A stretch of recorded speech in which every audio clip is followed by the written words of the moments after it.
Olá, Itavuano. Vamos para a nossa segunda aula, então, do primeiro reinado. Na aula anterior, nós vimos, então, os momentos posterior à independência do Brasil, quando Dom Pedro I, o autor desta independência, é, então, coroado o primeiro imperador do Brasil. E, claro, ele já de cara ele tem uma série de problemas para resolver. Na aula anterior, então, nós vimos alguns desses problemas, principalmente questões econômicas, mas há outros problemas urgentes que ele precisa resolver, como, por exemplo, fazer com que os outros países reconheçam a independência do Brasil, para que o Brasil possa ter relações comerciais com outras nações, e também criar uma nova Constituição, uma vez que até então as leis que vigoravam aqui eram leis criadas por Portugal. Então vamos lá ver como que se deu a tentativa de se resolver esses grandes problemas, na verdade. Vamos lá, o reconhecimento da independência do Brasil. Bem, como eu acabei de dizer, o reconhecimento da independência do Brasil, ou seja, outros países reconhecer que o Brasil é independente e não pertence mais a Portugal, é extremamente necessário para ter relações comerciais e diplomáticas e também militares com outros países. Então, quando tem acordos comerciais entre nações, esse acordo tem que ser feito pelos seus líderes. Então, se o país não reconhece que o Dom Pedro I é o representante do Brasil, não é possível sentar numa mesa para fazer essas negociações. E o reconhecimento depende de uma série de fatores, não é simplesmente um outro país reconhecer. Vejam bem, Portugal ainda não reconheceu. Então, se uma nação reconhece e Portugal não reconhece, essa outra nação pode ter problemas com Portugal. E às vezes já é algum parceiro comercial de Portugal há muito tempo, que não quer comprometer. Ele não vai abrir mão de um negócio que já está funcionando há muito tempo para arriscar um novo no país que está nascendo e está com crise econômica. O primeiro país a reconhecer a independência do Brasil foi os Estados Unidos, em 1824. Mas os europeus aguardavam o reconhecimento de Portugal. Gente, era muito arriscado outros países, como por exemplo a Espanha, a Inglaterra, a França, reconhecer antes de Portugal, porque todos esses países tinham, principalmente a Inglaterra, tinham relações comerciais com Portugal. Se eles reconhecem, Portugal deixa de negociar com eles.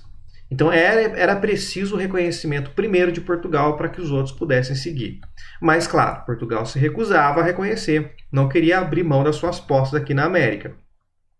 Então, o que a Inglaterra fez? Como a Inglaterra era a principal parceira comercial de Portugal, e a Inglaterra tinha grandes interesses na independência do Brasil, porque era vantajoso para a Inglaterra, resolveu então intermediar o acordo entre o Brasil e Portugal.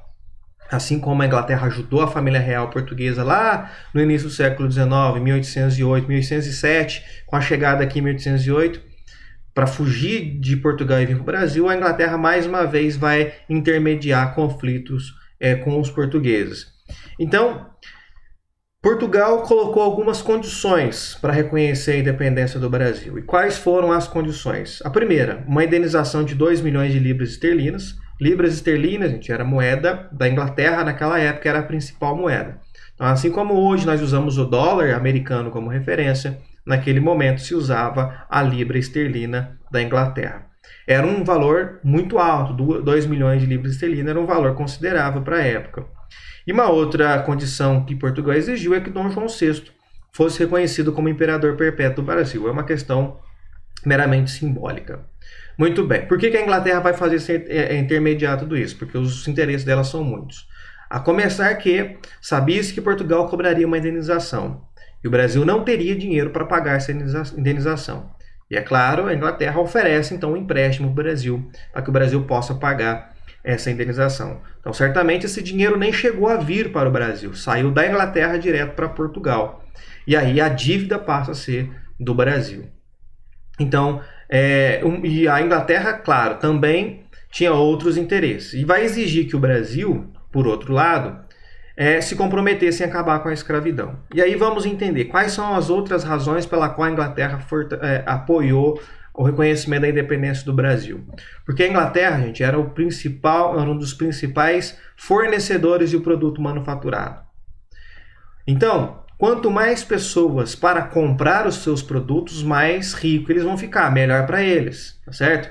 Então veja, quando o Brasil se separa de Portugal, a Inglaterra tem caminho livre para trazer produtos para o Brasil, para negociar com o Brasil, embora já tivesse desde o acordo que fez com Portugal, mas agora isso se ampliaria ainda mais, porque você não fica mais dependendo de negociações com os portugueses. A negociação é direto com o Brasil. E convenhamos, o mercado brasileiro era muito mais promissor do que o português, uma vez que aqui o território era muito maior e a população crescia cada vez mais, rapidamente superando Portugal. Então tem muito mais pessoas para comprar aqui, portanto, mais venda, mais lucro. E um outro detalhe importante que fez com que Portugal exigisse um comprometimento do Brasil para acabar com a escravidão é que quando você não tem um trabalho com o escravizado, não tem um trabalho escravo, consequentemente você vai substituir esse trabalho por mão de obra assalariada. E todo assalariado pode comprar, vai usar o seu salário para consumir. Então, se ele pode consumir, e em algum momento ele vai consumir o produto inglês. Portanto, para a Inglaterra é extremamente vantajoso. Só que o Brasil vai se comprometer, mas vai ignorar completamente as exigências da Inglaterra, como nós veremos mais adiante. E o Brasil será o último país a abolir a escravidão no mundo, tá certo? Então, nós vamos prorrogar isso por muito mais tempo e só vai abolir a escravidão quando a pressão externa, principalmente a pressão da Inglaterra, for tão grande que aí eles cedem. Bem, o Dom Pedro I vai aceitar então as condições impostas por Portugal, vai pagar a indenização e, claro, fazer o acordo lá com a Inglaterra. Aí Portugal reconhece a independência do Brasil em agosto de 1825 e a Inglaterra e os outros países europeus também vão reconhecer em seguida, tá certo? Portugal reconhecendo, os demais reconhecem, então o Brasil agora é um país soberano e independente politicamente. Bem, dado esse passo importante do reconhecimento da independência, o Brasil então ser reconhecido como um país soberano e assim por diante, é preciso então fazer as leis próprias. Então é preciso ter um conjunto de leis para regular as demais leis que serão produzidas. Portanto, é extremamente necessária a criação de uma Constituição, porque até então, a independência, o Brasil seguia as leis portuguesas. Então, uma Constituição, um conjunto de leis que regula tudo, é indispensável. Para se fazer essa Constituição, foi convocada então uma Assembleia Constituinte, ou seja, uma Assembleia para fazer exclusivamente essa nova Constituição. Então, uma Assembleia Constituinte formada por 100 senadores que representavam as províncias. Então, para vocês entenderem bem, o que nós chamamos hoje, no modelo republicano, de Estado de Minas, Estado de São Paulo, Estado do Rio de Janeiro, assim por diante, naquele momento era chamado de província. Então, toda vez que vocês verem esse nome província, é basicamente o que é os estados hoje, mas chamando de província, tá certo? Então, existia a província de São Paulo, a província de Minas, a província do Rio, assim por diante. Com esses 100 representantes das províncias do Brasil, foi iniciada então essa Assembleia Constituinte em 1823 por Dom Pedro I. Claro, ele precisava jurar obedecer à Constituição, então o que ficasse estabelecido naquela Constituição, o Dom Pedro iria obedecer, tá certo? Bem, a questão é que o que vigorava no mundo naquela época eram as ideias liberais. Inspiração, como nós já vimos muitas vezes lá no Iluminismo, tá certo? Os poderes equilibrados, assim por diante. Então aqui também as ideias liberais eram bastante fortes e essa nossa primeira Constituição tinha características liberais, que era o predomínio do legislativo sobre o executivo. Então já entende-se que tem que ter a divisão dos poderes. Tá? Então, o executivo é uma coisa, o legislativo é outra coisa, o judiciário é outra coisa, não pode ficar concentrado na mão de uma pessoa só. E neste caso, o legislativo tem um predomínio sobre o executivo. Portanto, o executivo estaria, onde o Dom Pedro se encaixaria, subordinado às decisões do parlamento, do Congresso. Daria mais autonomia para as províncias, que eu já expliquei o que são as províncias, e essas províncias seriam, então, governadas por presidentes, que então teria os presidentes de província. E com a autonomia das províncias, esses presidentes teriam condições de organizar a política local. Portanto, por exemplo, em Minas Gerais, teria o presidente da província de Minas. Ele tendo autonomia, ele pode organizar aqui a política em Minas Gerais, certo? Ele tem bastante poder dentro desse território. Mas tudo isso eram ideias contrárias àquilo que o imperador defendia. O imperador não era adepto dessas ideias liberais. Por uma razão muito simples, ideias liberais tiram dele o poder, tá certo? Bem, os liberais vão ser apelidados, isso não era o nome oficial, mas eram apelidados, eram chamados de Partido Brasileiro, certo? Então, os liberais tinham essas ideias que eram contra a do Dom Pedro, eram chamados de Partido Brasileiro. Já os centralizadores ou os conservadores eram apelidados de Partido Português. Por que eu estou enfatizando aqui que eram apelidados? Porque quando eu falo Partido Português, alguns podem entender que nesse grupo havia apenas portugueses. Não é o caso, certo? Eram brasileiros, mas eram brasileiros que eram contra as ideias liberais, que ficavam mais próximas às ideias do imperador. Ou seja, ao contrário de tudo isso que eu acabei de apresentar. Se os liberais pretendem uma prevalência, um predomínio do legislativo sobre o executivo, o que os conservadores e os centralizadores querem? O contrário, querem que o executivo tenha predomínio sobre os demais poderes. Se os liberais querem autonomia das províncias, os conservadores e centralizadores, como o próprio nome está sugerindo, eles querem o poder centralizado no imperador. Então, ou seja, são ideias opostas. E por conta dessas diferenças, os debates para fazer a Constituição começou a ficar muito lento. Porque a Constituição, gente, isso é uma coisa que leva muito tempo para ser feita, porque tem que debater ponto a ponto. Só que eles nunca chegavam num acordo, justamente porque os grupos tinham ideias contrárias.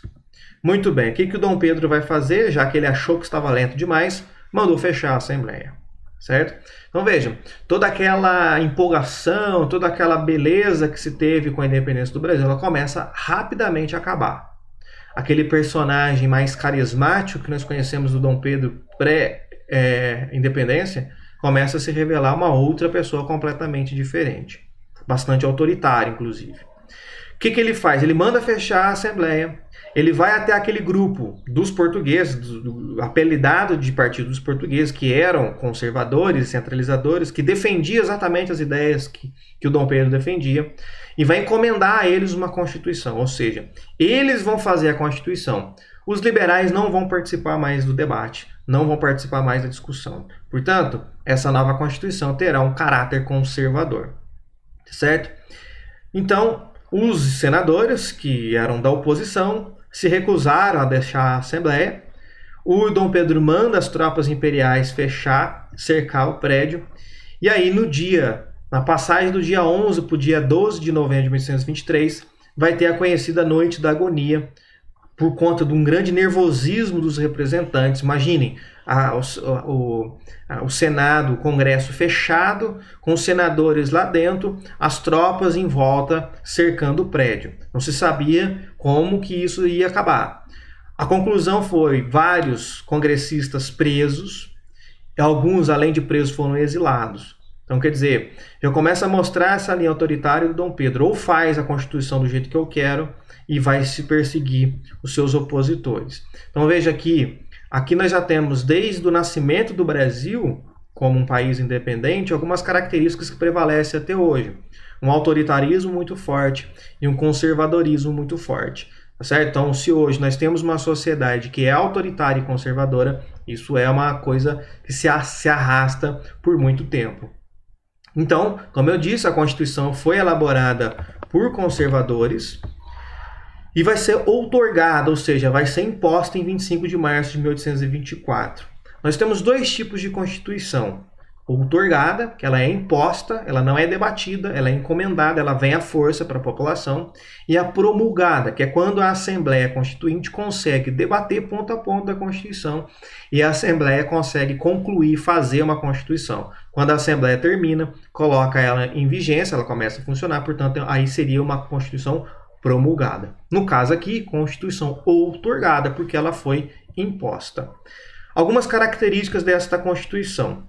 Poder dividido em 4 esferas. Veja que aqui nós já temos uma novidade. Nas ideias iluministas, lá do Barão de Montesquieu, falava da divisão dos poderes em 3. E aqui nós vamos ter esses 3. Legislativo, o executivo, judiciário.